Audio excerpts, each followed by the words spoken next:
तीव्र उन्हाचे चटके सध्या सहन करायला लागतात। विदर्भातील 10 जिल्ह्यांमध्ये पारा 44 ते 45 अंशावर पोहोचलेला आहे। चंद्रपूर, वर्ध्यामध्ये तापमान 45.2 अंश सेल्सिअस इतकं नोंदवलं गेलंय।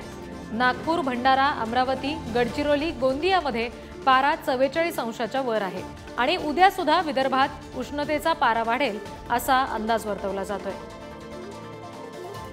प्रतिनिधी जितेंद्र शिंगाडे आपल्याशी जोडले गेलेत, त्यांच्याकडून अपडेट्स घेऊया। जितेंद्र, काय नेमकं तापमान आहे सध्या विदर्भामध्ये? नागरिकांना नेमक्या काय समस्या येत आहेत?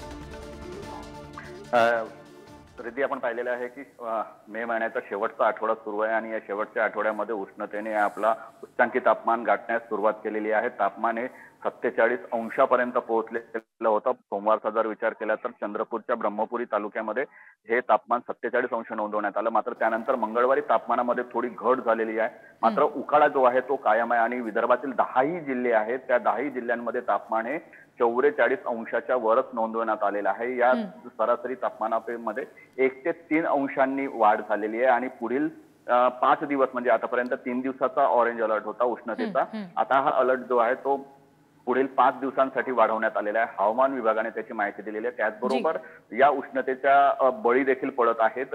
काल जे आहेत ते 4 बेघरांचा मृत्यू झालेला आहे। नेमका हा मृत्यू उष्णतेमुळे झाला का हे डेथ ऑडिट नंतर पुढे येईल, तपासणीनंतर आणि चौकशीनंतर। मात्र संशय आहे की ह्या उष्णतेमुळे बेघरांचा रस्त्यावर जे असतात पडलेले त्यांचा मृत्यू झालेला आहे। एकूणच पाहता जो आहे तो विदर्भात आता पारा वाढलेला आहे आणि 1 जून किंवा 31 मे पर्यंत जेव्हापर्यंत प्री मान्सून शॉवर सुरू होत नाही तोपर्यंत हा उकाडा असाच कायम राहणार असल्याचा हवामान विभागाचा अंदाज आहे। आणि जोपर्यंत हा उकाडा सगळ्यात जास्त असेल, जर लोकांना उष्माघातापर्यंतचा त्रास होत असेल तर नागरिकांनी नेमकी काय काळजी घ्यावी या संदर्भातल्या काही सूचना जारी केल्यात?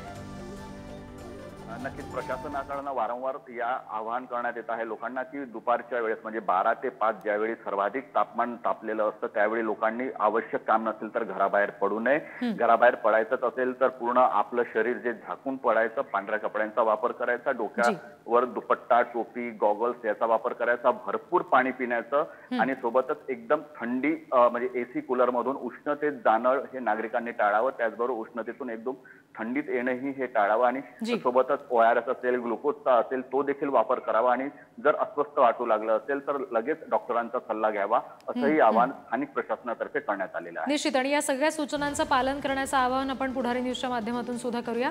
जितेंद्र, धन्यवाद दिलेल्या सगळ्या तपशिलांसाठी।